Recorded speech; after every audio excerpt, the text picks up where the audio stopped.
Welcome everybody to another episode of the PK Sportscast. I'm your boy John, aka that PK boy. Got Hard Knock Life here with me. How's it going? Going well, man. Going well. Man, so today it's just going to be the two of us. Unfortunately, we had some scheduling conflicts this week. We're actually putting out this episode a little early just because, unfortunately, I'm not going to be available later this week to do a release. So, doing a good old Monday afternoon episode here. We'll go ahead and dive right into it, man. We had Kansas City went into San Francisco this weekend. Uh, you know, Chiefs came out on top, 44-23. It was a great game. Knock, what'd you think, man? Oh man, you're right. It's a great game, baby. I had a great time watching the game. It reminded me of the Super Bowl, but better, because we kind of started off a little bit behind. We didn't know what was going to happen, and then we just ended up mollywopping them. The second half, it was just, I think we scored a touchdown on four straight possessions to start the second half. Uh, we did this week what I said we were going to do last week when I said we would win convincingly and that we would see the backups in the fourth quarter. That didn't end up happening last week, but it did end up happening this week.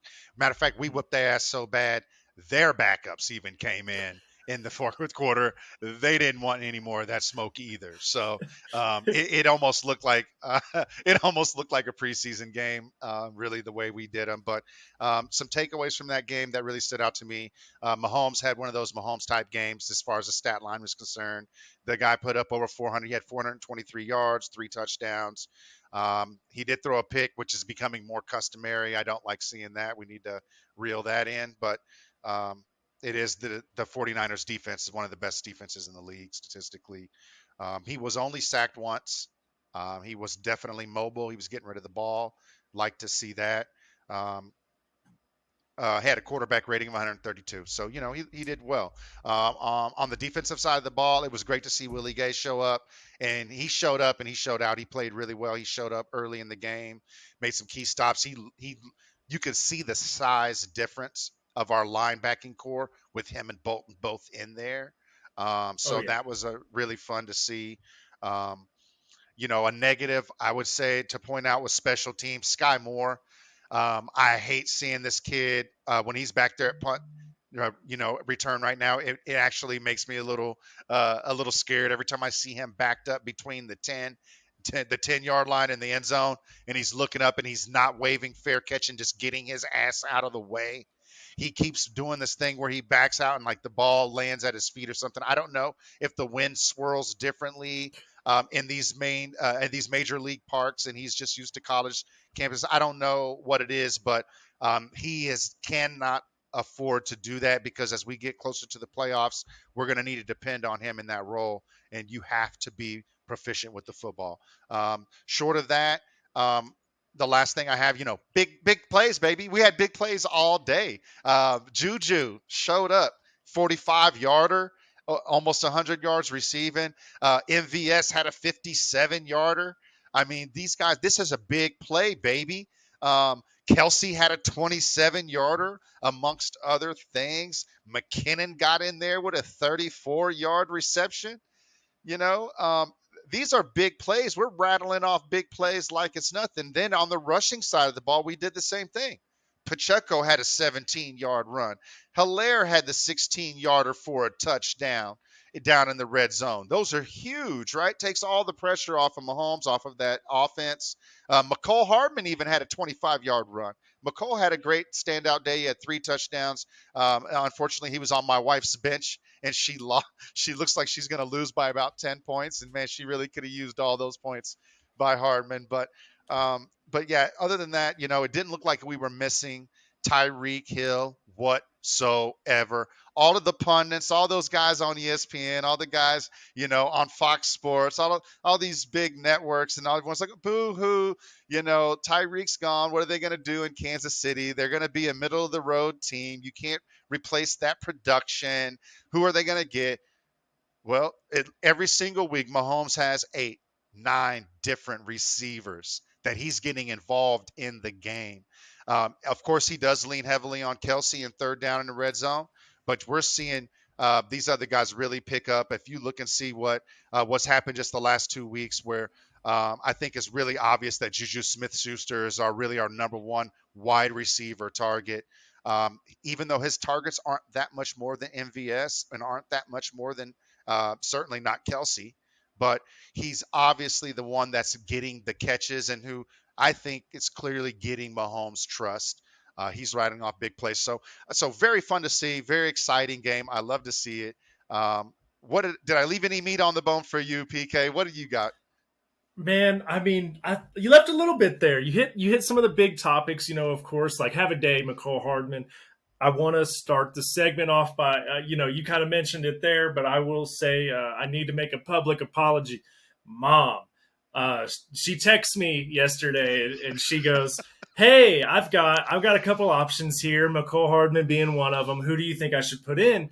And I'm thinking, I said, McCole just doesn't really do a lot with us. Like it's kind of hit or miss. I don't know if I would put him in. So she's like, okay, cool. Well, I didn't realize it was going to be Wandale Robinson, but I guess that's who she put in.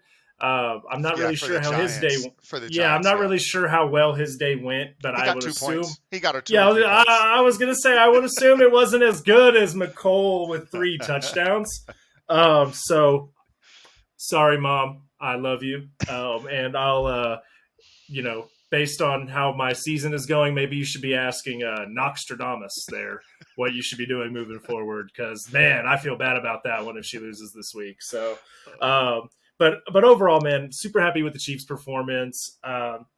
Defense looked solid. A couple of things. I mean, I didn't really like about the defense. I guess is really just like the big picture when you're looking at it is the fact that Jimmy G threw for over 300 yards and Kittle had about 100. I didn't really necessarily like that. The Kittle touchdown was kind of garbage time at that point, whatever. But I made it a 2-score game, you know. But big upgrades for the Chiefs at in our rush game. I definitely saw Frank Clark showed up ready to play this week, Yeah, he and did. that was just awesome to see. I mean, because like no diss to Frank Clark, I love having him on the team. I know he's got like IBS issues and stuff, so I know that's probably pretty tough to play through. But he looked like the Frank Clark of old, like the season that maybe it was him seeing the 49ers again since the year that we won the Super Bowl. Because I feel like that was kind of when he was doing stuff was the playoffs that season, where Right, right. he racked up two-thirds of his sack count that postseason. So, it was great to see that. Pacheco, have yourself a day, guy. You got the start over Clyde Edwards-Helaire. While Helaire did get the touchdown, Pacheco had more yards on less carries, and he had a pretty solid return too, where he got hit late. We got an extra 15 off of it. Pretty much put us at the Right. 30-yard line, so that was great. We just looked like we played with some heart. I don't know if it was because we knew that San Francisco was going to come in there and try to get a dub because they probably feeling some type of way about us. Haven't played since the Super Bowl, or if it was the loss last week to Buffalo. I don't know what it was, man, but those guys looked really good. The only answer I've gotten for why we looked so good was Juju Smith said in an interview after the game. They said, you guys just look like you're really clicking. What's going on? He said, well, me, Mahomes, and Kelsey been playing some Warzone this weekend, and he said that they got like 3 or 4 wins in a row, and they just had some unbelievable chemistry going on this week. So, I don't know if that's necessarily the truth, but I hope whatever it is, man, keep that up week after week. I love to see that. Not really much else to say from that game, man. I mean, it was a 21-point game. We showed them what's up. We're moving on. That was a trap game, non-conference away, so I was a little worried about it. Didn't end up having a reason to be worried at all. So that was awesome. Yeah, So yeah. Just to chime in, I wanted to say again, we're getting used to playing without Tyreek. I wish Tyreek the best, and he's an amazing player. Definitely not saying that. I think most teams would be devastated if they lost that caliber of player. But because we have such a great combination of head coach and Andy Reid, who's not only a player's coach, but he's also one of the best X's and O's schemers in all of football. This is the kind of coach that, if he was coaching fifth graders, he could draw something up in the dirt in the backyard and score a touchdown, if you know what I'm saying. I mean, this is the kind of guy that Andy Reid is. And when you combine him with the likes of Patrick Mahomes, who's one of the most physically talented and one of the most cerebral quarterbacks, which he doesn't get enough credit for, by the way, um, of our generation, you know, they're able to overcome that as long as we do have proficient receivers. And I think that with Juju Smith-Schuster, MVS, McCole Hardman, of course, Travis Kelce as the big diamond in the middle of that. I don't see any reason why we can't move on and still have a fruitful offense. If you look at what we've done over the last 5 games only against the Colts, 260. This is Mahomes passing yards, 260. Tampa, great defense, 250. Well, then the last 3 games, Vegas, 290. Buffalo, arguably one of the best defenses in the league, 330. San Francisco, great defense, 420. I mean, we're going in the right direction. I love where we're at, and I can't wait to see where these guys end up at the end of the season. Yeah, man. Solid team. Been saying it since I think week 1 when we beat Arizona. I let everybody, or it might even be before that. I said, guys, relax. Like Tyreek Hill is my favorite player in the NFL outside of Patrick Mahomes and maybe Travis Kelce is Tyreek Hill, and I'll say that now, even with him going to Miami. The dude is just super fun to watch. They're like, when you're watching highlight reels, you've got Tyreek Hill, Barry Sanders, Ray Lewis. Like he's in those names of top highlight reels to watch, right? He's just super Yeah. fun. No talent like him in the league, right? Um, but with that said, now you have no idea where Mahomes is going, man. You know that Travis is going to get his, and that's about it, man. And the Raiders found out the hard way that we don't need Travis, and we'll make you forget about him until we're in the red zone, baby. He got 25 yards, 4 touchdowns. I mean, we don't like. Obviously, Mm-hmm. we need Travis Kelce because he's a big chemistry piece, I believe, too, and of course, one of the best talents that we Yeah, have. But easily one of the most talented players. Yeah. yeah, for sure. But we don't need a Tyreek and Travis Kelce. Right. Was it great to have? Of course it was. The numbers speak for themselves, but I think we're doing okay. And if you're watching, like on top of those games that you said, I don't have the stat in front of me, but I know for a fact a couple of the games he was hitting 7, 8, 9 different receivers in Yeah. games. I mean, the guys, you don't know where he's going. They're like Travis is one of the only people that gets more than 5 targets. It's crazy. Yeah. Agreed. Agreed. So, I think that we're looking good. We're going into a bye week this upcoming week, and then we're coming out to face the Titans. Titans haven't looked amazing, but any team with Derrick Henry could be a threat. We'll see how they end up doing, but you know how it is after a bye week with Andy Reid, man. I'm not as worried about it as maybe I would be on a back-to-back. But speaking of, coming back, Detroit and Dallas was this weekend. Dak Prescott was back, and Dallas ended up taking a pretty commanding victory, 24-6. And I know you're excited to talk about this one, man. Go for it. Oh yeah, baby. You know I was excited to talk about it. You guys doubted me. You guys said I was crazy. You thought I was foolish. You made fun of me. You called me a clown. You laughed at me on the podcast in front of the millions and millions of people that I imagine are not listening to this. And I'll tell you, now you guys have a little bit of shit on your face. And the reason why is because the Cowboys are one of the greatest teams in the league right now. You heard it here. The Cowboys are one of the best teams in the league. Their defense is easily top 3. They're dominating every team they run into. They've only lost to Philadelphia, who's undefeated right now. The Cowboys look strong. With that being said, Dak is back, baby. And I told you guys what was going to happen when he came back. They're going to get hot, but it's going to take a little while. You can tell the hand was still tender. They didn't look a whole lot better with Dak than they did when they had Cooper Rush. And now that I'm saying Dak Prescott, I think Cooper Rush. There's something cool about Cooper Rush's name that I don't know that we acknowledged when he was starting. I think that people like saying Cooper Rush. I don't know what it is. We're gonna have to figure out the numbers on that or what's up with that. But there's something phonetically great about Cooper Rush. It just sounds, You can't it just say Rush. You flows. got to say Cooper You Rush. got to Yeah. say it every time. It just flows. You know what I mean? It flows. So we're gonna have to look into that. But Dak was unimpressive. He did have a couple hundred yards. He did have a garbage time throwing touchdown. He did not have turnovers, which was the most important thing. He openly said he was humble. It's not about me. It's about the defense in this running game. Speaking of the running game, Tony Pollard continues to show why he might be the very best player on the offensive side of the ball for the Dallas Cowboys. The boy goes off every single week. I know Dak gets his too, and Zeke gets his, and I'm going to keep calling him Zeke because he's playing well. But for whatever reason, Tony Pollard flashes a little bit more. He's a little quicker. He has a little bit better burst, I think. Maybe because Zeke does the heavy lifting in the early downs. But it was nice to see Tony Pollard get his. I'm excited to see when Dak's hand kind of strengthens up as they progress in the season. I fully expect that he and CD are going to start developing some chemistry.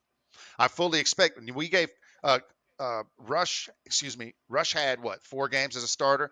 Didn't really look a whole lot better in the last week than he did the first week. I fully expect that in 4 weeks, Dak is going to look much better. Okay, they've got a nice schedule coming up ahead of them. They don't have a lot of tough teams in the schedule, I don't believe. So I fully expect that by the time Sunday, November 20th is the date. I give them about 4 weeks. Okay, that's when I expect they're going to have to go into Minnesota and play a tough team in Minnesota. And by then, I expect that Dak's hand has got to be better, and they've got to be able to be impressive on the offensive side of the ball.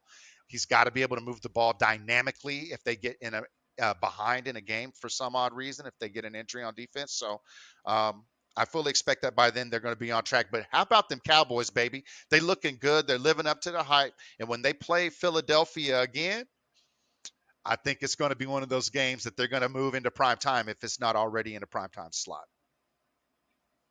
Agreed. I mean, they're looking like they're arguably the second best team in the NFC, and I have to admit that to you. So, I mean, if that were to be true, that gives them a 50-50 chance, right, of being in the Super Bowl if they're the second best. Um, we'll see. The crazy thing is the other team that is the best is also in their division, so someone's going to be stuck with a fifth seed either way. We'll see who it ends up being. Super excited to see that. But I think that this game itself was super good. Detroit has shown this season that they have a pretty decent offense. I mean, they've had 2 kind of bad games in a row. They had a bye week last week, but they scored 0. They put up a goose egg against New England, had a bye week, came off bye, and they only put up 6 points against Dallas. Now, are the Patriots and Dallas both, 2 of the top 5 defenses in the league for sure? But they got to play a little better. They didn't have St. Brown yesterday, I don't believe, or maybe he went out early. I just Yeah, know that he didn't he really was do injured. much. Swift has been injured too. Yeah. Yeah. So, I mean, they're a little hurt right now. I will say, like, the game was close. I mean, it was 6-10 in the fourth, but as you and I kind of mentioned off camera, like, it didn't feel that way watching the game, right? I mean, that defense just constantly took the ball away. I mean, they had what, 2 interceptions and 3 fumble recoveries? That's crazy. And 2 of those fumble recoveries happened in the final 3 minutes of the game, which kind of made it a 24-6 from a 10-6. Zeke had a good day. He had 2 touchdowns. Pollard was doing all the manhandling work in between there. He was getting all the yards. Zeke was getting the 1-yard carries. But it was just it was overall a good game. I will say Dak looked way better than I thought he would. He went 19 for 25, a little over 200 yards. 19 for 25, that's almost 80%, coming back with a hand that everyone, especially even yourself being a Cowboys favorite this season, have said, like, you're not really sure how he's going to look coming back with that hand injury. Oh, and no.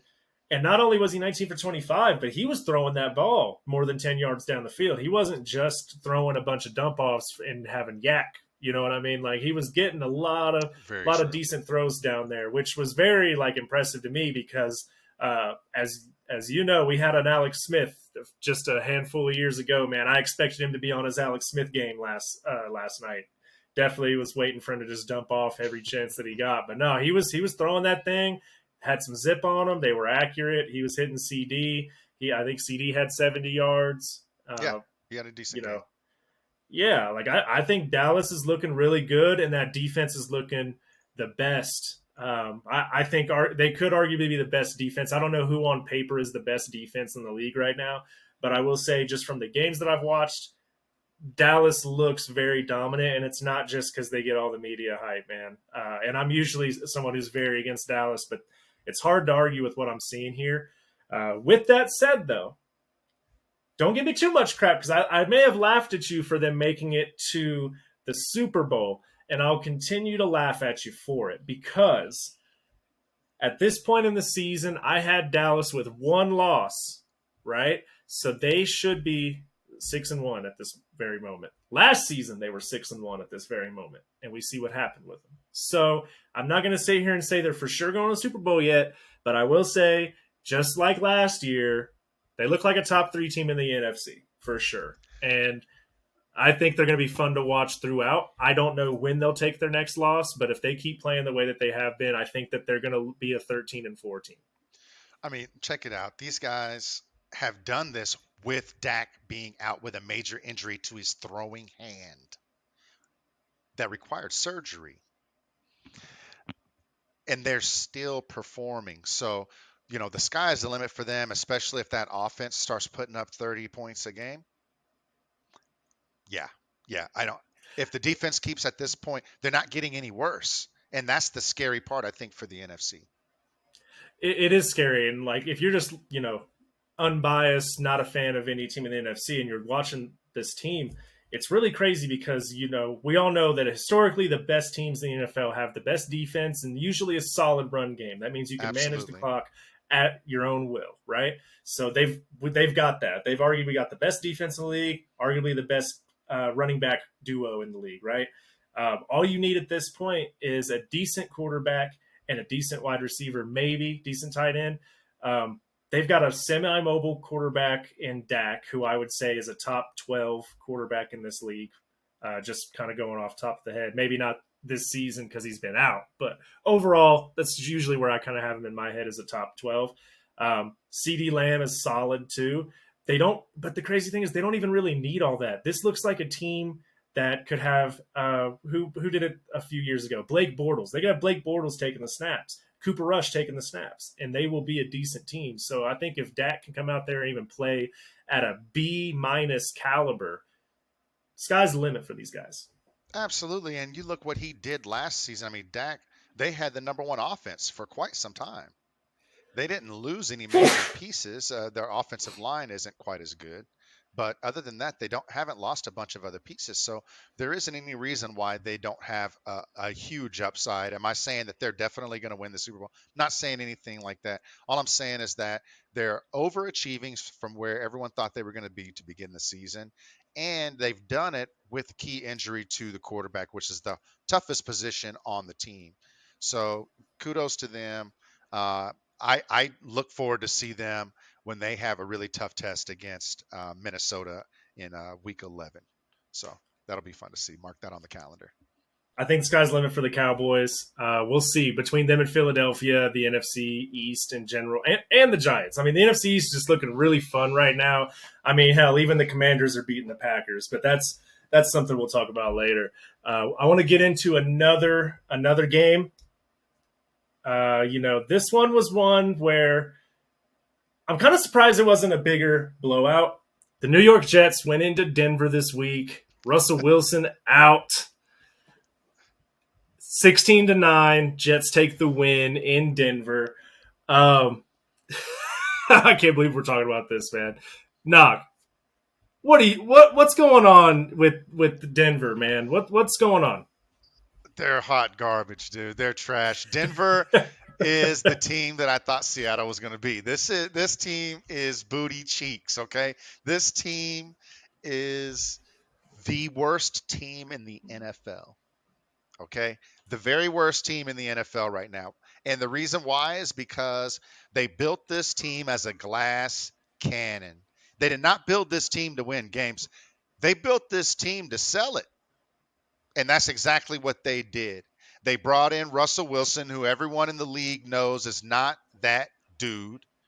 His own guys are even joking right now on all the radio stations about how they have to contact his agent if they want to get a hold of him. They can't even text him. They want a Super Bowl together.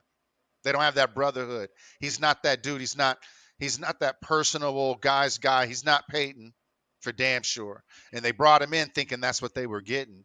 And they've got him in town and he's not performing. He's not connecting to his team. He's still chirping like they're let's ride and all. He's still chirping. No one knew about his shoulder injury until after they were getting their ass whooped and everyone was piling on him in the media. Now all of a sudden he's got a hamstring that's so bad. Now he's got to sit out. No, he got benched. Let's just call it like what it is. They benched Russell Wilson. He's hot garbage, man. That's the problem with the Broncos. You have a head coach that's overwhelmed, and you have a quarterback who's overwhelmed, and they're not getting it done. Okay? They better be glad that young man Brees Hall went out with the injury early in the game with only 4 carries because he already had almost 100 yards on 4 carries. Imagine if that young man had stayed in the game. Imagine what would have happened. That would have been a college score they put up on them, man. It was no good, okay? And unfortunately, I'll tell you what, I hope he comes back and he's fully 100% healthy again. That kid has been so much fun to watch for the flash of time that he's been in this league. I mean, he's just breaking big play after big play week after week. Godspeed to that young man. I hate seeing that happen, but they what sucks for the Jets though on the flip side on the other side of the other team is they don't have him anymore, and he's been really the only bright spot for that offense. Michael Carter came in after he went out. Michael Carter had 13 carries. He had 29 yards, long of 5 yards.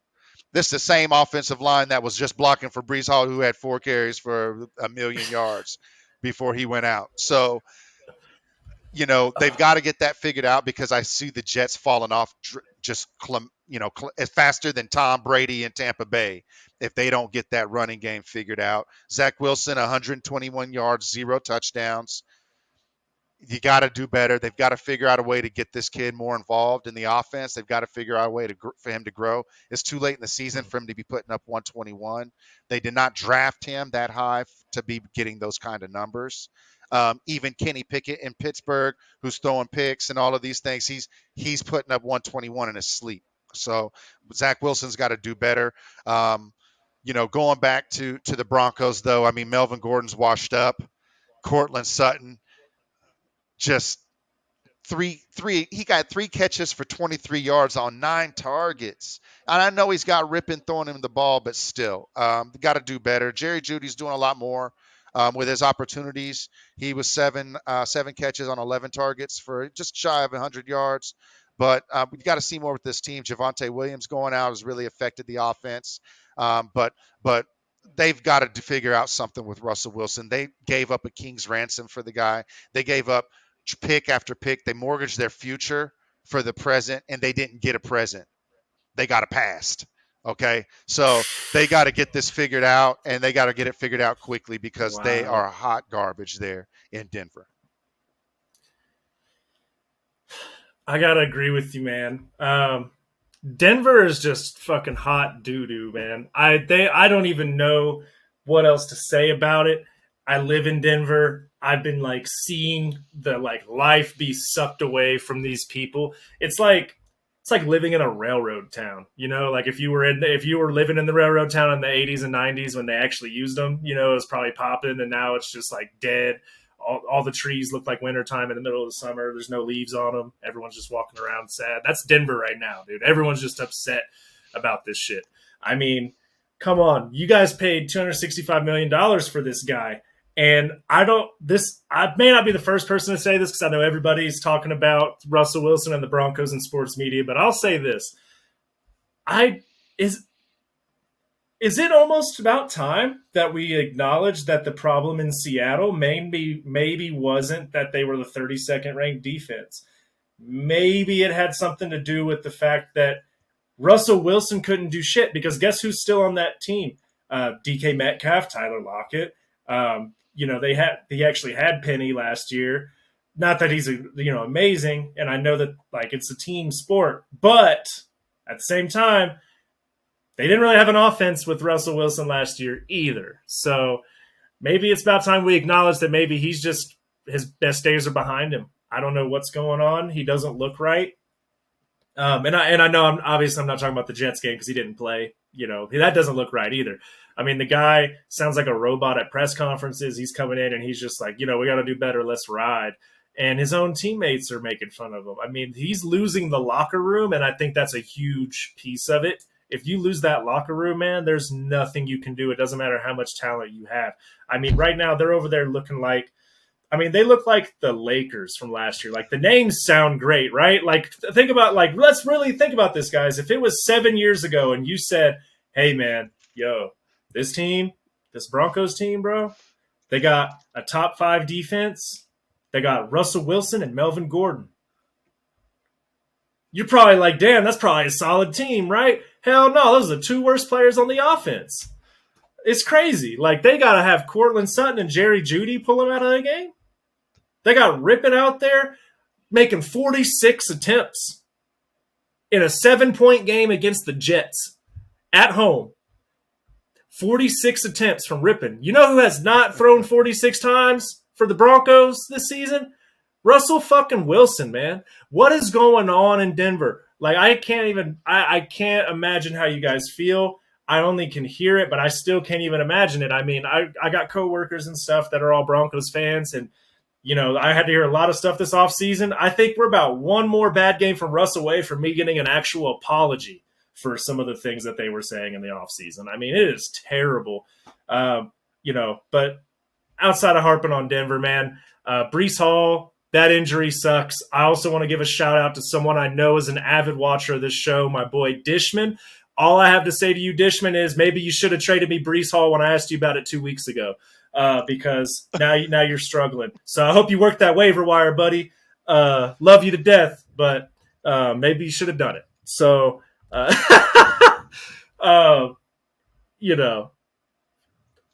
don't know. There's nothing else to say. I mean, Denver's just hot dookie. Everybody thought they were going to be the best team in this division if it wasn't the Chargers. And I just want to say that they are the most disappointing team in the AFC right now.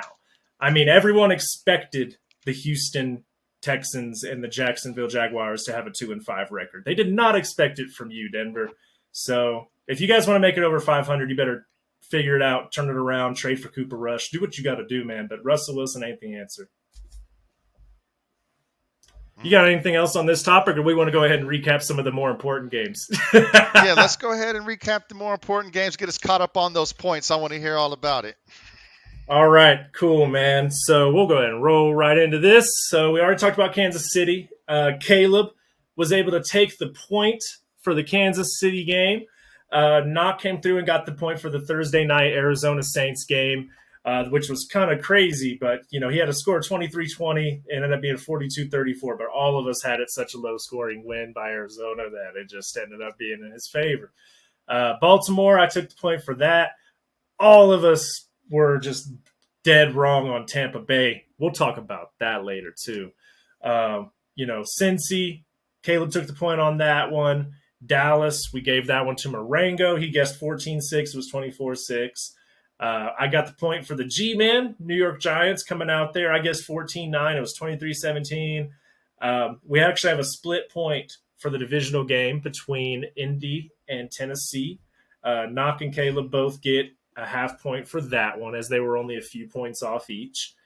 Everybody here was wrong, per usual. This is kind of becoming a trend this season, where everybody in this entire group was completely wrong about Green Bay and Denver. So, we don't even need to go any further into that. Houston and Las Vegas, I took the point there. Caleb, only person to pick Seattle, took the win for Seattle over the Chargers, man. I'm going to stop making fun of him so much for these Seattle picks, because Gino's out there really – I feel like Gino and Caleb talk every, Friday night. Like, they get on a phone call, and Caleb's just like, you should have heard what they were saying about y'all this week. They said dog water, because, man, that dude's been playing his ass off. And then anyways, Pittsburgh-Miami last night, that was 16-10. I got the point. I picked 17-7. But I will say, Knock was right. I'm a man of my word. I'll come out with this not quite an apology, but I'll give you a you told me so. I said it was going to be a 10 point game. He said a 7 point game. It was a 6 point game. So I'll give you that one. I actually lost money on the spread because I did end up putting money on the 7 point spread, and sure enough, it was 16-10. So I'll give you your credit there. And then as I mentioned at the beginning of the show, we are doing kind of an early recording here, so we do not have a score yet for the Chicago at New England game, but all of us have New England, and it's none of the scores are one score. So we'll see who ends up taking the win tonight. Uh, but right now, this week I got 4 points. Caleb had his best week, I'm pretty sure, in history with 3.5 points. Knock had a point and a half, and Marengo had one. So as of right now, let's see what that actually makes our totals here. So totals, I'll be at 21. Caleb is at 17. Marengo's at 24 and a half, and Knock breaks into the 30s. He's at 30.5. So he's still holding a dominant 6 point lead in this game. We'll see if we can go ahead and shorten that up just a little bit. But like I said, we still have Chicago, New England tonight. That's going to throw a point for somebody, unless Chicago wins. So now that we've gotten through that, though, after naming all those scores off, man, Knock, what was your biggest just surprise from this week, or just in general at this point in the season? I've got a couple. I got a couple of things Oh, okay. that really stand out to me, and I'm gonna have to split it up because I can't. I got to talk on both of them. I got to talk on both of them. So first off, we've got to talk about Aaron Rodgers and the Packers. That's my biggest surprise. But before the end of the day, though, you guys don't want to miss it. I'm gonna go into on those Oakland Raiders. Okay. I got to talk about those Raiders too. So before the end of the show, you guys got to stick around. I'm going in on the Oakland Raiders. But right now, my biggest surprise is Aaron Rodgers. Now, I told you guys before the season started, and just like the Cowboys take, you guys poo pooed on me when I told you Aaron Rodgers was going to miss the playoffs. I told you Aaron Rodgers and company was going to be a below 500 team. And they're not off the hook. I mean, they could turn it around, I suppose. But right now, it's looking as if what I said about them is true. Someone literally texted me this weekend. It might have been you. I don't remember, so I don't want to take your take. But someone's like, "Oh, it looks like they all ate all their receivers were eating popcorn before the game because they can't catch anything with those butterfingers." Like it was that bad for Aaron Rodgers and company. I mean, he's fallen off the way. We've heard guys say Tom Brady was going to fall off when he hit 40. Aaron Rodgers isn't 40 yet. Aaron Rodgers is what, 37, 38 years old, which is still old for a quarterback. Don't get me wrong; he's one of the older players in the league. I get it, but they're not hitting him. You can't touch a quarterback anymore. They haven't been able to touch quarterbacks for a little while now. He's not playing in the same league his predecessor Brett Favre was playing in, and Brett Favre was slinging that thing, picks or not. He was slinging that rock much longer than that. I don't know. Aaron Rodgers and company is just really, really leaving the league with something to be, desired there. It's easily his worst season since 2015, which if anyone follows the league, it was easily his worst season of his career. I don't want to hear about injuries. I do not want to hear about excuses, reasons why they didn't perform that year, and I don't want to hear why they're not performing this year. This year, statistically, is his worst season of his career since his Super Bowl ring. And he doesn't seem to be upset about it. He doesn't seem to have a sense of urgency about it. He doesn't sound humble like Dak sounds. He sounds more like Relax, slicking his hair back, walking in with the wife beater, like, Sam Elliott in Roadhouse. You know what I'm saying? Like, come on, man. Like, just humble yourself, shut the front door, stop doing all the interviews, and just stick with your team, do your thing. I don't understand how you tell the league, I think going into Buffalo might be a good thing for us. Really? The only thing good for you guys would be going to the Bears. That's the only team you guys own. Okay. The Bills, maybe you don't understand. They said Bills, not Bears, bro, because the Bills are about to whoop your ass. Okay. The Bills are about to whoop your ass. Your whole team, you about to go in there and get mollywopped, dusted, pummeled, bitch slapped, all of that. I don't want to hear it. Humble yourself, chill out with all the Stetson commercial shit that's going on. You're supposed to be that guy. You haven't won anything in a long time. Um, just I'm over it. I'm over it, guys. I want to see something, or I want to forget about talking about him as a first ballot Hall of Famer and how he's a bad man. I think we need to talk about how he was a bad man. Because what I'm seeing right now is just not doing it for me. I'm not convinced. Yeah, man. I mean, I'll say the only thing he's won is them back to back MVPs, man. And with that said, I'm not going to sit here and argue with you. Honestly, like I think, uh, is it a little harsh? Potentially. I agree with the not humble part. It seems like he's more about indirectly pointing a finger at the young people on his team and some of that stuff. Like they had a soundbite from him yesterday, or not even a soundbite. It was just a image of him, and you could read his lips, and he's just like, "What the fuck are we doing?" So like he's definitely frustrated with part of his team. But at the end of the day, man, I mean, you gotta make it work. I think that you're right. A lot of people think he should be a first ballot Hall of Famer. Arguably, could he be in the Hall of Fame based on his stats? Maybe, but I think that at that point you may be weighing down what the Hall of Fame is all about if he can't get any further in the playoffs. Great quarterback. He puts the stats up, man, but he's not doing it like Peyton Manning does. Peyton Manning breaks the record and wins the chip, or at least goes to it, whatever he's got to do. You don't know Peyton for never going to win Super Bowls, right? and you kind of said it. I mean, Aaron Rodgers' win was kind of an acquired Brett Favre team. What did he win in 2009, 2010? It's been a fat minute, you know. I don't really know what else to say about Rodgers, man. I think that he needs to be more focused on winning games than maybe his stats. Because if he's a first ballot, then I guess you have to say that Matt Stafford is too, right? Matt Stafford played for the Lions for a million years, and he was always in the top conversation as far as passing yards and touchdowns and First stuff, ballot, right? obviously. Yeah. Yeah. So like if you say that Aaron Rodgers is, sure, maybe you gotta say about Matt Stafford now, because Matt Stafford also has as many rings as Aaron Rodgers does. Oh So, yeah. it I don't know. I will say this is a weird season. We got a lot of great quarterbacks having off years. Matt Stafford's having an off year, Russell Wilson, Tom Brady, Aaron Rodgers, uh, even a little bit Lamar. I mean, like we got a lot of good Oh, quarterbacks kind of obviously struggling this Lamar year. and Pat Mahomes, they're all first ballot. They're Hey, look, that's what yeah. we're If Aaron doing. Rodgers, if Aaron Rodgers is a first ballot, then Mahomes been a first ballot since his sophomore season. Man, look, Uh, we just throwing them out like Oprah's letting people in. I mean, where do we draw the line here? That's all I'm saying. That's my surprise. Like I thought, I bought it. I bought the hype. I bought what they sold me. This bill of goods that Aaron Rodgers was the most talented quarterback in the league for a decade. And the only reason that they don't win Super Bowls is because he doesn't have a team around him. If he had a defense like Tom, if he had a great receiving core or this or that, there's always a reason why. He's the most mobile quarterback with the best arm and all of these things, the best decision making. He's the most talented. I keep hearing it. He's like he. I would say he's the Chargers of quarterbacks, but he at least won a Super Bowl. Um, Tom, he's just not.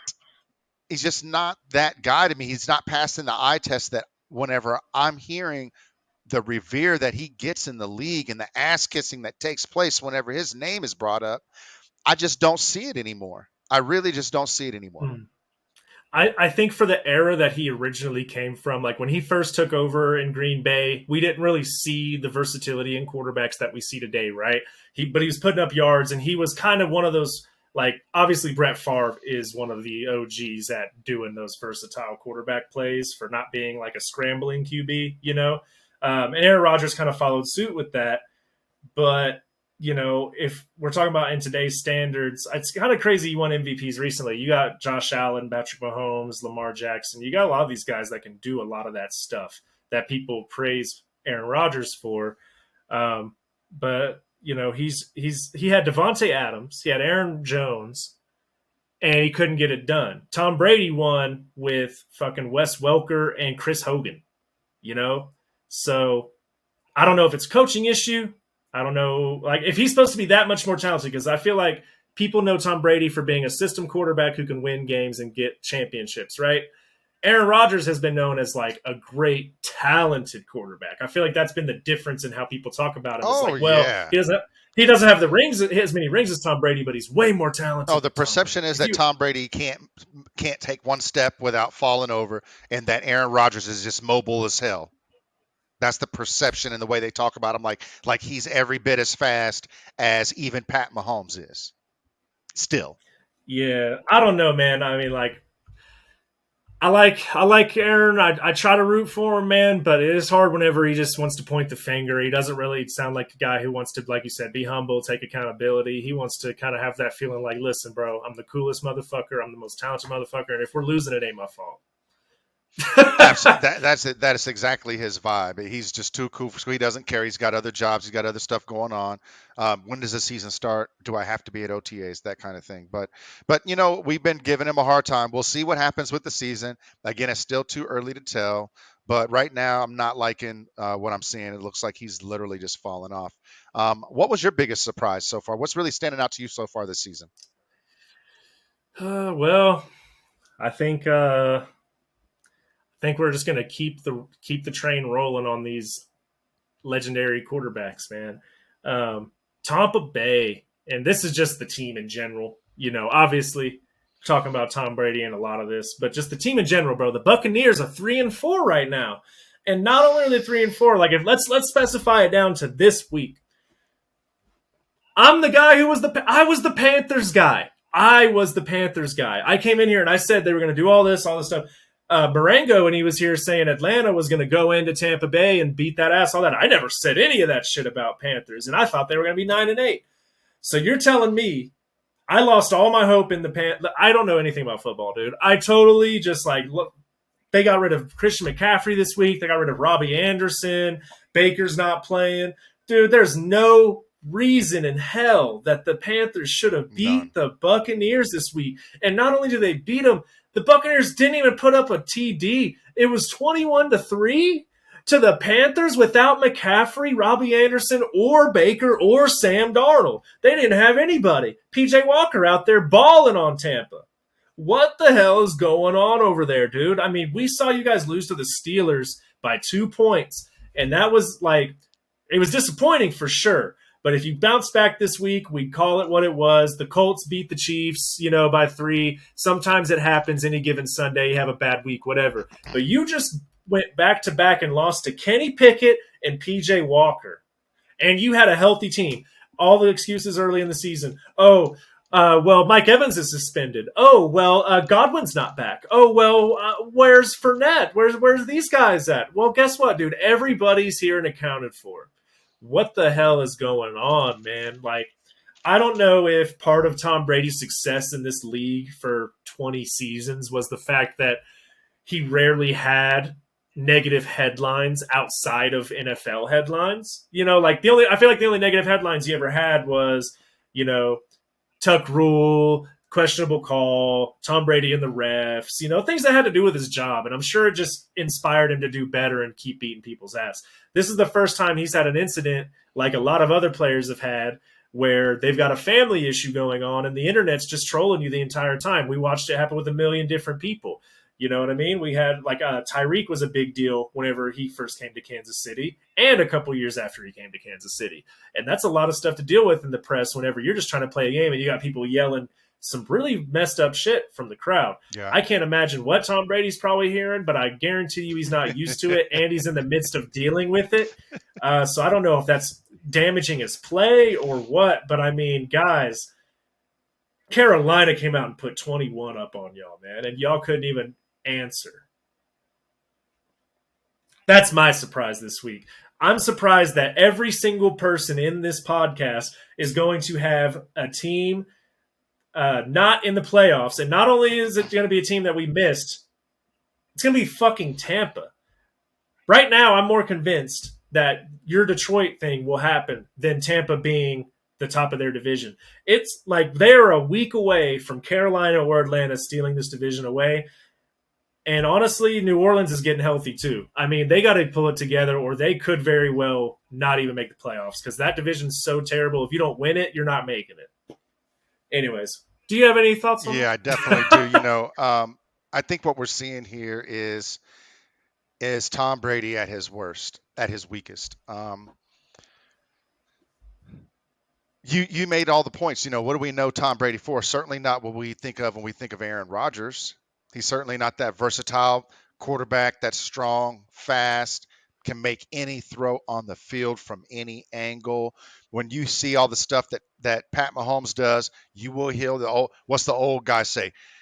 Aaron Rodgers does been doing that. That's the perception that Aaron Rodgers is that guy. And so what does that leave Tom with? As being this game manager, but the ultimate one that wins at all costs.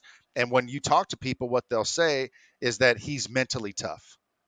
When the chips get down, when things are going on, he's the first guy in the building, the last one gone. He knows everything. He's on top. He's the leader of that team. He leads by example. He's mentally tough. He's always engaged in the game. Blasey, blah, blasey, blah. Okay.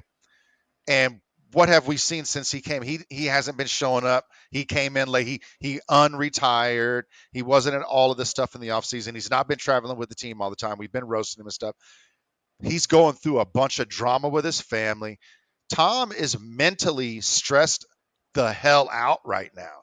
Tom's going through it. You can see it in his face. He's kind of gaunt. His hair is looking thinner, and he just doesn't look like he's taking care of himself the same. Um, Obviously, that stuff is affecting his ability to be mentally tough, and it's wearing off on his team. You see what happened in the first part of the game, first play of the game. They get the ball, boom. They run a little.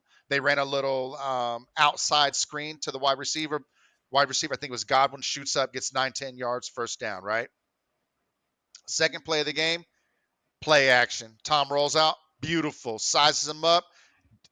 Mike Evans going deep down the seam. Defender falls down. Tom throws. I'm talking about a perfect Tom Brady pass, baby. Perfect stride. He puts his hands out like this. He starts juggling it and he drops it. Whole team deflated after that one play. And they didn't, it just took it all out of them because they had a bad game the week before, and they came out, everything was set up and they fucked it up.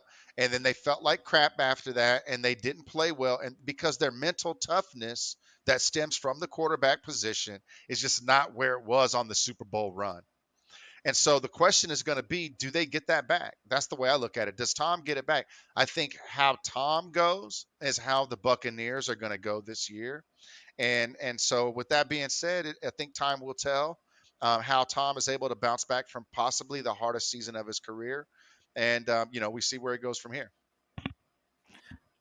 I find myself rooting for underdogs, and it's really just insane to me to be thinking in my mind right now the Buccaneers are starting to look like an underdog. That's just so crazy to me. It's weird. It's like so his Tiger Woods moment, like when Tiger got into it with his wife and everything, and like all of a sudden he went from being the favorite and everyone kind of loved to hate him to like you almost rooting for the guy, even though you hate that he was always winning just not that long ago. Yeah, I get it. wild. But we'll see where they go, man. I will say, out of everyone in this podcast, both Marengo and Caleb had Tampa Bay in the Super Bowl. Caleb had them winning it. Marengo has Chiefs winning it over Tampa. I've got Green Bay losing to the Bills. So I will say, I mean, you're really the only one who looks like they have any chance with an NFC pick at this point because both the Packers and the Buccaneers are 3-4. So we'll see if either team can turn it around. But moving on to this week's upcoming games, we've got some pretty good ones. Chiefs again are on a bye week. So if Chiefs fans are waiting on something, we're not playing. But we do have some good ones, man. Speaking of Tampa, we got Baltimore rolling into town on a Thursday night primetime. So we got a short week. Baltimore's kind of rolling. They snuck out a close win against the Browns last week. And then we all know Tampa's had two pretty bad games in a row. Right now, Vegas says Baltimore's favored by 1.5 points. Knock, what do you think? It's hard to argue with that. It is an away game for Baltimore going into, going into Tampa Bay, who historically has a really good run defense and just a good defense in general. And they have Tom Brady, the GOAT. Um, but man, it is hard to see how Tampa Bay is going to win this game if they keep playing the way they've played the last few weeks. They've been abysmal on the offensive side of the ball. They simply need more. They simply need more of everything. They need more from Fournette, and they need more from the run game. They need more from Mike Evans and the receiving core. Cameron Brate is out. What are they doing at the tight end position that's dynamic? When Tom Brady's at his best, he's got 2 or 3 tight ends out there that can hurt you. I think Tom Brady would benefit from being in a system more like Baltimore's system than he does in his. It seems that they've kind of gotten a little too spread out there for Tom's taste. He's not Peyton Manning, by the way. He's best under center with um, tight end or 2 on the field. So I'd like to see how Lamar responds to having a poor game. He's great. He's in his prime. Is he going to turn the ball over? Is he going to be able to find wide open receivers against that Tampa Bay defense? We don't know what we're getting from either defense. Both of them are sometimes as hell, as I say. You can't trust them. You don't know which one you're going to get. I really would like to favor Tampa because they are the home team. But, I don't know. Baltimore might be too much. I have to go with Vegas on that spread. I'd say Ravens by a point, maybe 2. Um, I think what's going to boil down to is going to be kind of an old school playoff style game where who's going to stop the run and who's going to run the ball. That's what I see. Agreed. I agree with you. I think, it is tough, which is why the spread's only a point and a half. Because I would say at the beginning of the season, you asked me, my 2 early predictions speak for themselves. Tampa should win this game, right? They should. If they're at full strength, everybody's there. They've got the run game. They've got the pass game. They've got great run defense. They've got one of the best front sevens, right? So you would think that someone like Lamar might be a little limited. He's going to have to throw the ball from the pocket probably this game if the defense is stepping up and doing what they're supposed to, right? With that said, though, Tampa has not looked good. You would think that they would never in their life lose to Carolina or Kenny Pickett or Mitch Trubisky, whatever the hell. So I would say I'm going to go with Baltimore on this one, too, just because Lamar is having a pretty decent year. While not of them have converted to wins, I'd say his only, quote-unquote, bad game would be against the Giants 2 weeks ago, and it wasn't even a terrible game. He just didn't put up a ton of numbers. If Tom Brady does what he's supposed to, I think he can come out and pull a win because Baltimore's defense has shown that they fall apart in the second half. They almost lost to the Browns this weekend for the same reason. We'll see. We'll see what happens. I'm going to go with Vegas on this too. I think Baltimore by a field goal at least. I'd like to see it be a good game. It's a primetime game, and I think that everyone that is watching this, including you, can agree with me that we're just tired of watching bad primetime games. Agreed. And it hasn't even happened tonight, but Chicago and New England is tonight, dude.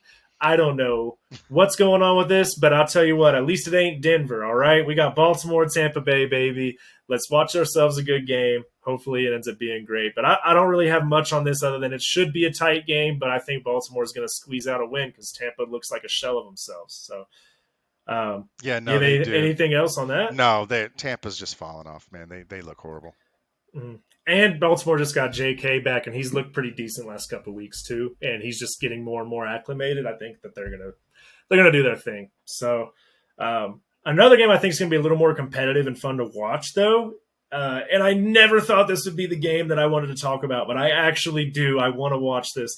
New England at New York Jets, with New England as the underdog. New England is the underdog, or at least record-wise, but Vegas favors them and says that New England's going to take it 2.5 on the spread.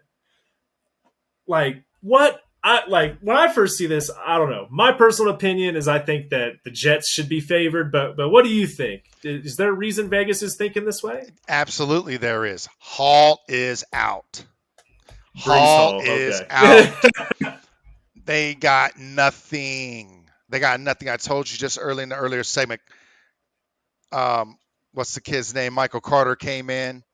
13 carries, I think, was for 0 yards, 29 29 yards. I mean, yards, something it like was this. bad. It was bad. The Jets held on to win that game. They're going to have to lean on the quarterback if they're going to want to win this game against New England, because New England will find ways to score points. New England also has a decent defense. I have to agree with Vegas. I would be taking New England in this game, and I would be taking New England with the spread all day long, baby. So, unless they're able to reproduce that production, which I just don't see how that happens, you have to believe in the Patriots are going to be able to take this game. They've historically owned the Jets, whether they play in New England, in Boston, or whether they play in New York or New Jersey, it doesn't matter. They whoop that ass, and it's not going to change this week. New England's getting ready to win 2 weeks in a row, and they're going to go back into the playoff conversation. Hmm. I don't disagree. For whatever reason, for that 10-second span, Brees Hall's injury slipped my mind, so I could totally see why that would be the case. Zach Wilson's been a little less than impressive. He gets like less than 200 yards or just over it every week and lets the run game do the rest. They've gotten lucky with some good special teams play as well, and always have pretty good field position. Again, like we talked about last week with their 40-17 win on Miami, right? Um, I don't know though. New England's got a decent defense, so I could see that. It's just maybe I just hope to see the Patriots lose to the Jets, even though I totally need it for my point system for the New England to win. I love seeing that the Jets are out here 5-2 right now. They're a half game behind winning this division, behind the Bills, who are 5-1. So if the Jets can come out and win this game, and the Bills lose this week, they will be tied for the division, and that is insane to me. So I want to see it as a fan of the sport, but with the Brees Hall injury, I'll probably have to agree with you, man. 2.5 points to New England doesn't sound too bad to me. I probably would not put my money on the Jets. Maybe if they said they were starting Flacco, because surprisingly he plays a little better than Zach. I know they're just trying to, get him going and let him get some reps, but yeah, yeah, I'd have to agree with you on that one. Not really much else here. I would say maybe, uh, while we're on the topic of New England, you and I are the only two here on this show that had them sneaking into the playoffs. So they're 3-3 right now. They're the last place in their division. Uh, do you think that they're still going to make the playoffs right now?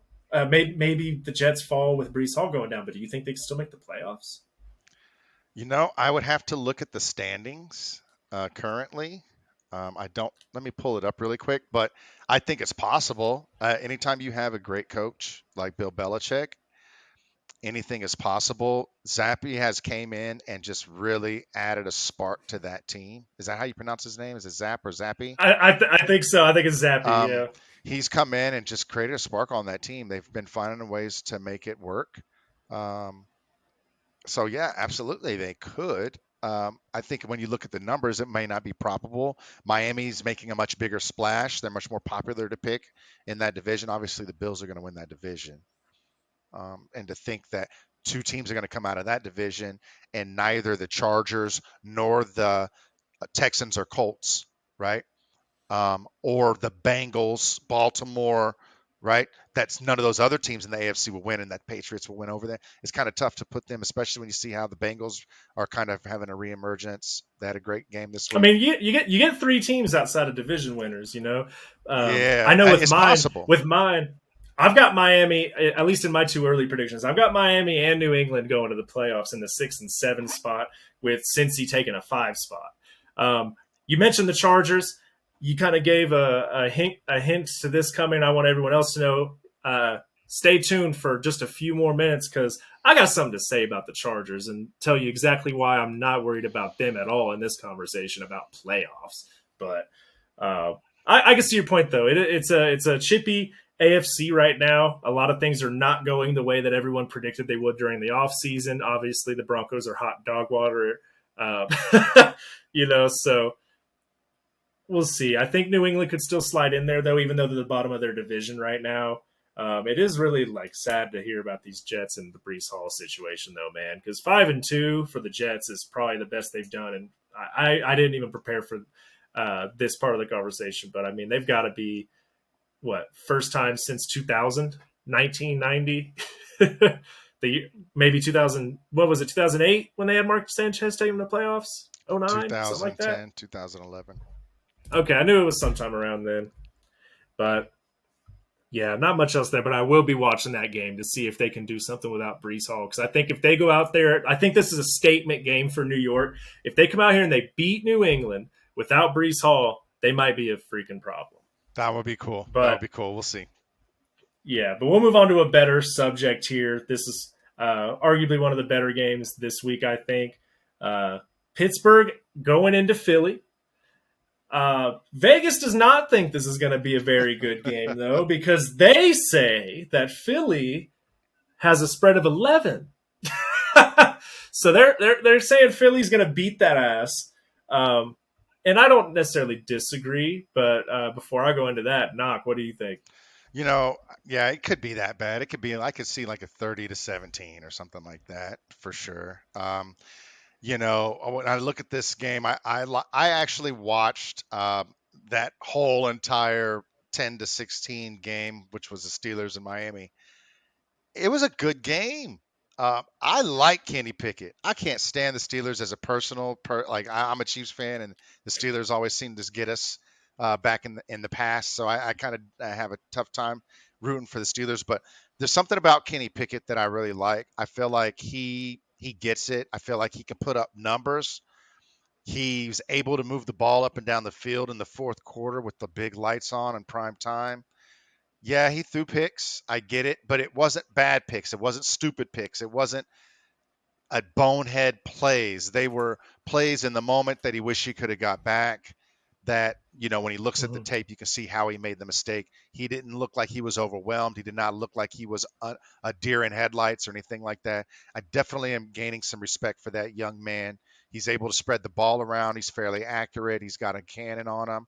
So I do like him because he looked like a baller on Sunday. He actually had two game-winning drives at the end of the game, and Miami just kept stopping them in the red zone. So you got to give all the credit to them. Their defense is amazing, even though Pittsburgh came up short. With that being said, I think the main star of this conversation needs to be Philadelphia, the undefeated Philadelphia Eagles. That team is a juggernaut. They're coming off of a bye, and they are not going to allow Pittsburgh to come in there and get a win. It is kind of an interstate rivalry, both in Pennsylvania. I think Philadelphia comes out on top easily. We're going to see A.J. Brown and company. We're going to see Hurts and company. We're going to see these guys come out and do what they do. The defense hasn't really been tested. I don't think that Pittsburgh's offense is really going to test them, though. And I fully expect that they'll cover that spread unless they're feeling merciful. Okay. I think Philly they should definitely win this game. I can see why Vegas has the spread at 11. Pittsburgh has an okay defense. They have not been exactly the greatest on the offensive side of the ball, though. As far as Philly's defense, they're a little untested at this point in the season, but their offense is obviously prolific. They're going to go out there and put up some numbers. So we'll see if Pittsburgh can keep up or hold them at bay. As we all know, with undefeated teams, their time is coming at some point. I think that as long as Philly, I mean, they're coming off a bye week, there's no reason they should lose this game.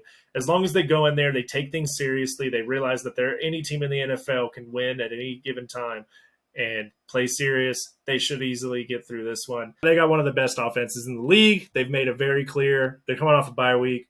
I wouldn't be surprised if they go out there and beat these guys by 30. but just because they might be, like you said, feeling a little merciful, or maybe just kind of like let up and let them get some garbage time points. Hmm. Just seeing the way that the spreads have been going this year, a lot of people getting screwed over on spreads this year. I could see it being a 10-point game, 7-point game, just off some garbage time. Absolutely. Philadelphia is clearly the dominant team in the NFC. They're much better than Pittsburgh. I think it's totally a different class and tier of team when we talk about Philadelphia. They're undefeated right now, and the question is, how long do they stay undefeated? When you look at their schedule, who is their biggest challenge? They already beat the snot out of the Cowboys. The Cowboys defense didn't have an answer the first time. And with Dak back, that changes things, no question. But when do you see Philadelphia taking their first L this season? I mean, that's a tough one. I would say on paper, these guys shouldn't have any problems until the end of the season, when they face off against a division rival in the Giants or the Cowboys, right? If I was to put money on it, I feel like it's almost a shot in the dark. Like, you kind of just got to go based on odds. At this point in the season, they should finish out undefeated if, at the caliber they're playing. But like I said a little bit before, their defense is a little untested. I don't really know if they're going to have a high prolific offense that will test them more than Dallas would. But I think they have a couple of games in here that could be trapped. So I'm going to say my official answer would be the Colts. And the reason being, away game, playing against the Colts, November 20th, it's week of Thanksgiving. People ain't really focused as hard as they should be, maybe. I don't know. Again, this is me just trying to find a loss for them because they look really good. Yeah, but, week 11. Okay. Yeah, is that week 11? Yep. Yeah, because I know it was like November 20th or something like that, right? So I think that's a game where it's a non-conference away game. They're not worried about it because at that point the Colts will probably be 3-6-1. Can't forget the one. But I could definitely see that being similar to the Chiefs, going in there and just like, for whatever reason, maybe a frustrating day. One of those just any given Sunday kind of days where you're just sitting there watching like, what the hell is going on? Jalen Hurts has 170 yards in the fourth, and Miles Sanders has 20 carries for 18 yards or something. Like, I just feel like that could be something that happens eventually this season. They are a young team. I don't think that they're necessarily poised to 17-0 this. So that's my answer. Do you have a game that you think that they're going to take their first L? I like your pick. That's a really good pick because it is an away game. It's a non-conference game against the Colts where it doesn't really affect their seeding. So, they could find themselves having a good time in Indianapolis if there's something to do in Indianapolis, and maybe get a little lit the night before or something. It's not like Miami, right? But Right. with that being said, I don't know that that's probable based on the team that we've actually seen with the Colts. Not what we thought they would be in our two early predictions, but what we've actually seen them playing like the last, this season. With that being said, Mhm. it might be week 14 against the Giants. They'll be at the Giants. It's going to be a division rivalry game. Anything is possible. That Giants defense is nice. They still don't get the respect they deserve. Say's running the ball. You never know. So I like your pick with the Colts. It could be when Tennessee comes into town. Also, they're not used to seeing a team built like that. But they handled the Cowboys. So I don't know. I would say maybe the Giants. Just to throw something out there. They're that dominant. They might run the table. Who knows? They might run the table. That's how dominant they've looked. They haven't shown a major weakness, so I guess we'll have to just see. Yeah. Last thing before we move on from this topic and get on to our brutal breakdowns, I want to ask you: let's say that the Philadelphia Eagles, they schlackle every team ahead until they get to I believe it's week 17, that they play against Dallas again, right? Might even be the last game of the season.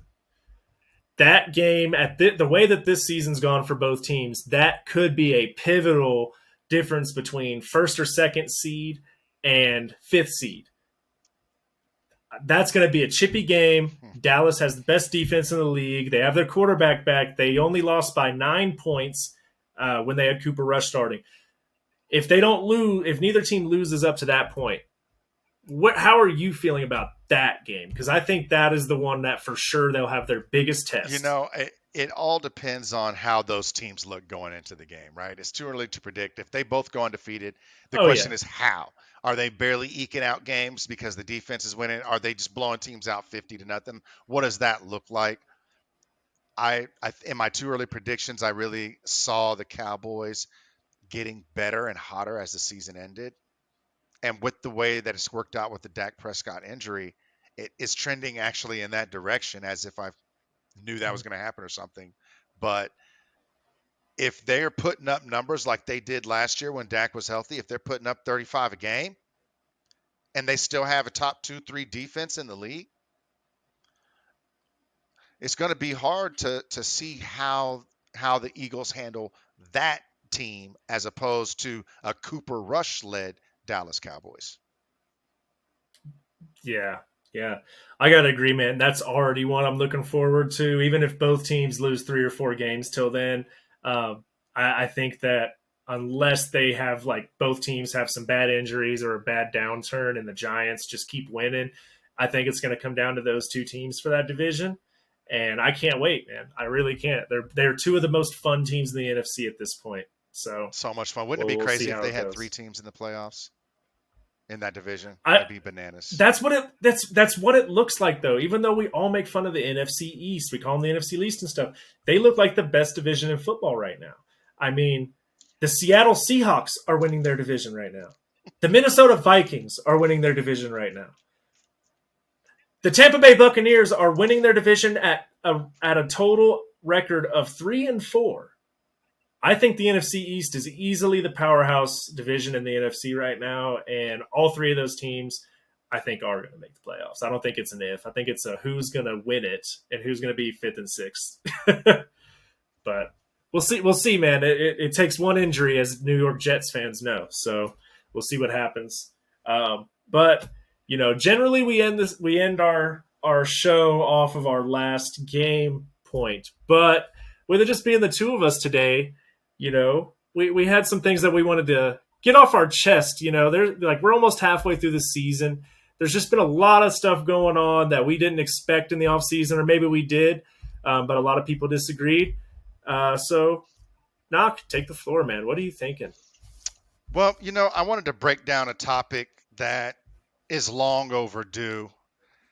Um, and I'm talking to you, the fan base who is always yapping, who's always talking a bunch of shit about how they're so good, how they're going to beat us this time. They're always talking about how it's their season. I'm talking about Broncos. no, no, no, no. I'm not talking about them. I'm not talking about the Cowboys. I'm not talking about them. I'm talking about the funky ass, stinking ass Raiders. The Las Vegas Raiders. This is a public service announcement for you and your fans. You're hot garbage. You're trash. You suck. You haven't won shit in ever. 4 playoff games in the last 25 seasons. It's appalling. You're a waste of space. It doesn't matter what season you go to, you won't be relevant. You went to Vegas for people to bet on you to lose. It's a tragedy. You've won the division 3 times since 1997. Hell, I graduated high school in 1997. I'm a grandfather. It's a damn shame. It's a damn shame. Derek Carr is trash. I'm sick and tired of them talking about him like he's so good. He's not Herbert. I'm going to tell you right now, I saw Kenny Pickett. He's not Kenny Pickett. Okay? Derek Carr's boo-boo. Do not put your chips in that basket. Do not put your eggs in that basket. Do not believe the hype. Just stop it. Know who you are, Raiders fans. You're the Commanders of the AFC.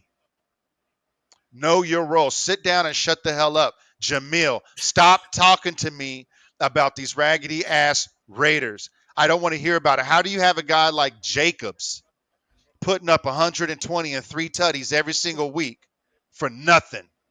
For nothing. It's like LT when he played for the Chargers. Just a tragedy, just sad, just a waste of beautiful stats. It's horrible. Your defense Can't stop a nosebleed. Your defense gives up more passing yards than the Detroit Lions.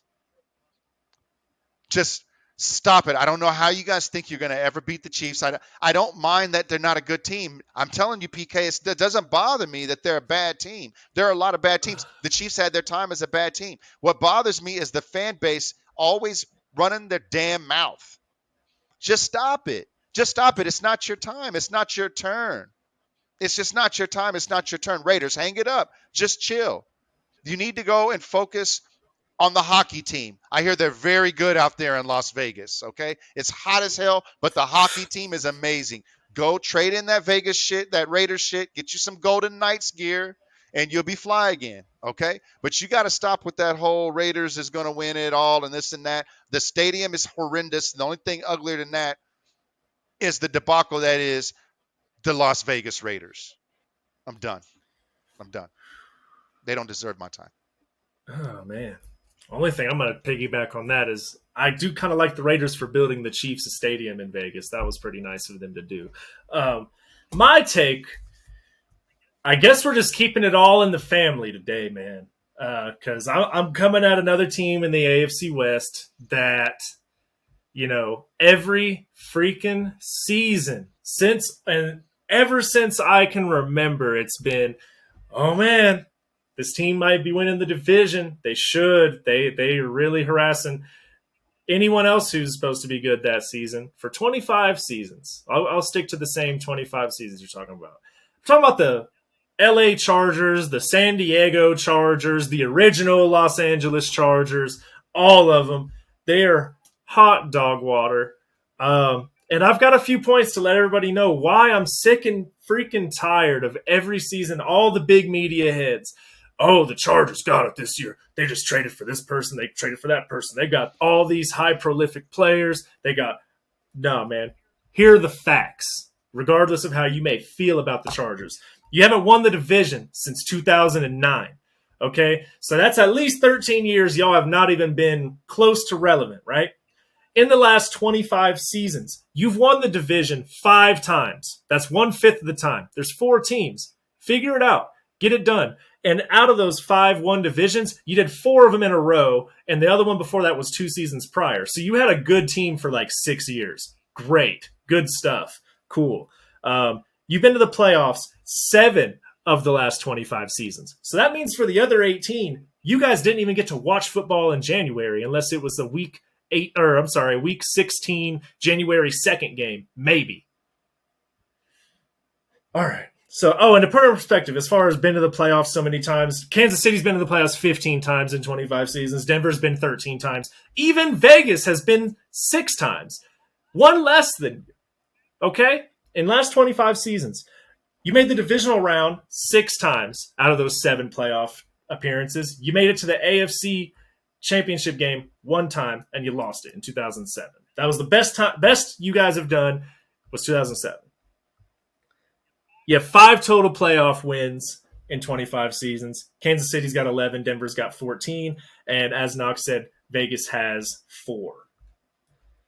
You've been under 500 for 12 of the last 25 seasons. So half the time, y'all can't even win more than you lose. So that's great. Even whenever you had 16 games, you could have been 8-8. Did that a couple times. If I would have thrown those in here, it would have been even worse. Let's see. You got last in the division 9 of the last 25 seasons. 3 of those have been in the last 10 seasons. So if you want to say, oh, well, you're bringing up old shit. No, 3 times out of the last 10 seasons, you've been last place. Terrible. So anyways, I keep talking about last 25 years because that's about how long I've been alive. Like, not even how long I've been watching. It's about how long I've been alive. The Chargers are trash, but they're not as bad as the Raiders, okay? The Raiders are fucking hot garbage. How do you have Jacobs and you got Devontae Adams and your ass has only scored 16 touchdowns this whole season? Why are you so garbage? You have Darren Waller. You had all these players. The Raiders clearly are worse than the Chargers. Nope, because here's what I've got for you. I was waiting for you to say something like that, too. I was hoping somebody would say something, because I got all the points I need to tell you why the Chargers are the least, like, they do not belong in this division. They need to bring the Seahawks back, because the Chargers don't belong here. Listen, do you know? Think about this. If you are a Chiefs fan, a Raiders fan, or a Denver Broncos fan, who are you hating in this division? You probably hate the other two teams of the Raiders, the Chiefs, or the Broncos. No one ever hates the Chargers. Why? Because no one's fucking worried about them. They're fucking hot garbage.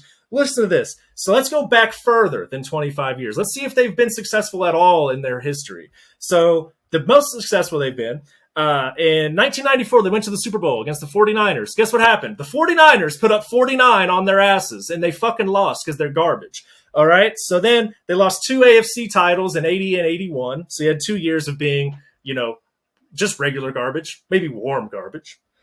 You won. Oh, but you guys actually have won something in your lives, guys. Don't you worry about it. You won the AFL championship in 1963. So, maybe you would have went to a Super Bowl if they had one back then. Everyone on that team was born during World War II or before. So, I guess that's really cool. And right after you won the AFL championship in 1963, you proceeded to lose it 2 years straight after that. And I think that started this curse that is the Chargers even existing. You've never won a Super Bowl. The Chiefs have won 2.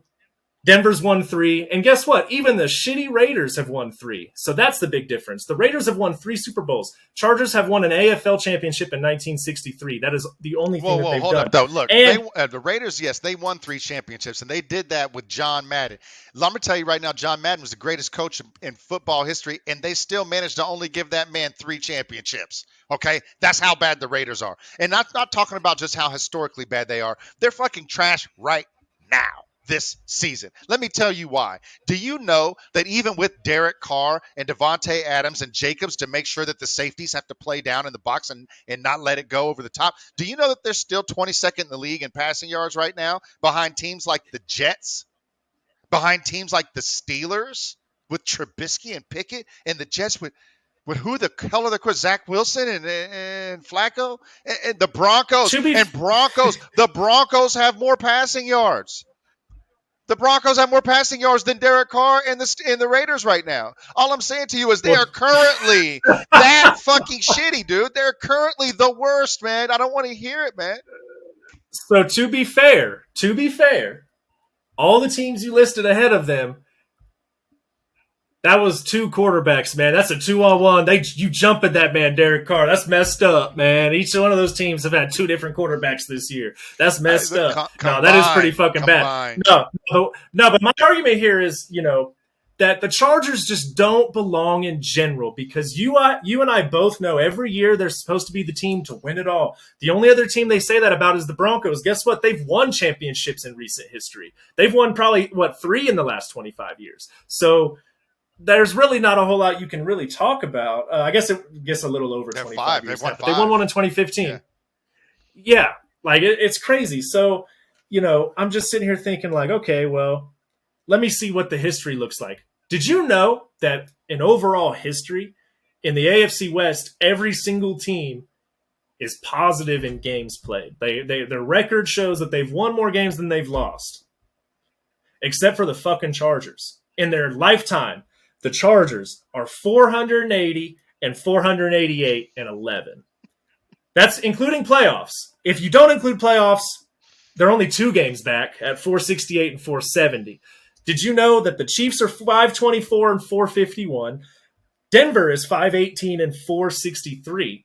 And Vegas, shitty-ass Vegas, is 516 and 467. So what I'm telling you is that overall, the organization of the Los Angeles Chargers is one of the worst fucking teams to ever exist in the National Football League, the American Football League, any league. And the only time they've won anything was whenever they had guys that were born during the World War. And that was because they were toughened up by the World War. That was the only reason they fucking won anything.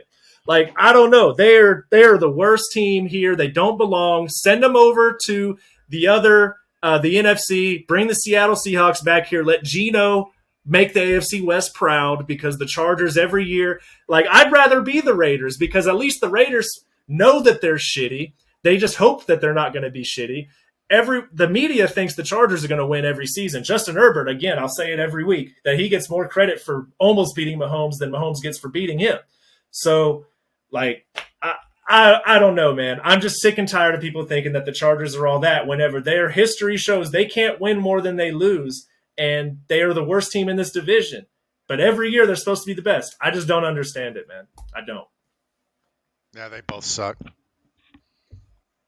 Yeah, but out of the two teams that's the worst, man. You know, I've had an epiphany.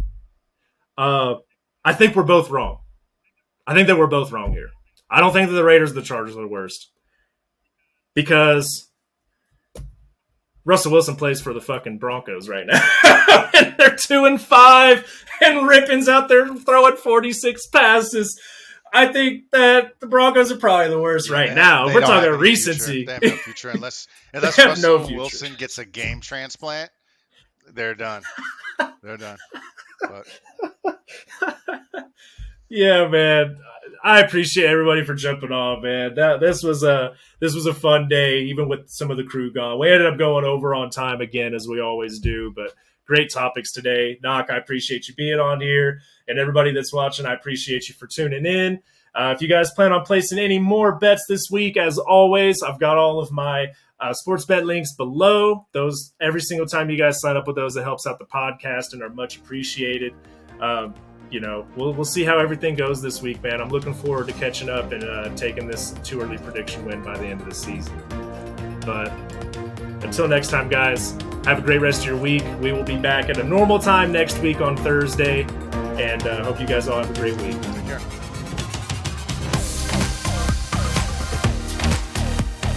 You know what? 4-13. Sorry. Damn.